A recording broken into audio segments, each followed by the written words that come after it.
স্বরচিত একটি কবিতা এখন নিবেদন করব।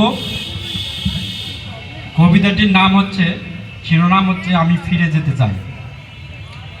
আমি ফিরে যাই শহর ছেড়ে দিগন্ত বিস্তৃত সবুজ ঘেরা মাঠে, দুই ধারে কাশফুল মধ্য দিয়ে বহমান নদীর তীরে, ধানের খেতে রৌদ্র ছায়ার লুকোচুরি খেলার মাঝে।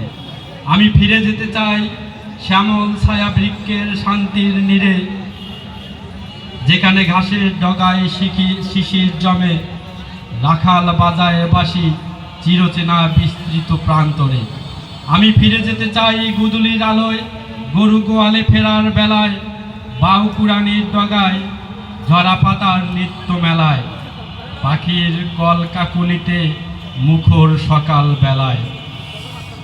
আমি ফিরে যেতে চাই পিঠেপুরি পাটিসাপটার সেই আয়োজনে, বাউল জারি সারি ভাটিয়ালে হৃদয় উদাস করা সুরে, অন্ধকারে বাঁশবাগানে ঝিঝি পোকার ডাক জোনাকির পানে। আমি ফিরে যেতে চাই ছোট্টবেলার স্কুলে যাওয়ার মেঠো পথের দিকে, হাডুডু ফুটবল খেলা বন্ধুদের নিয়ে সাথে, জসিমউদ্দিনের গাছের ছায়ায় লতায় পাতায় সেই ছোট্ট গায়ে। ধন্যবাদ।